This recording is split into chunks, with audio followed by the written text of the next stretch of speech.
Hello there, in this video today I'm going to show you how you can reset your Sony speaker. This is an SRS-XB13, so this is completely resetting it to factory settings. Might be useful if you're selling it on to somebody else or giving it away, or if it's not working properly and you want to reset it to see if that fixes the problem.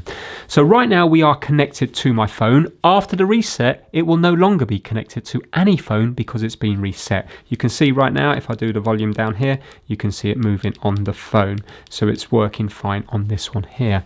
To reset it, we have to use the Bluetooth button and the minus volume button as well. So this button here and the minus volume. We have to hit them both down for 5 seconds, then it will reset. So you ready? I'm going to do it now. Holding them both down. Still holding them.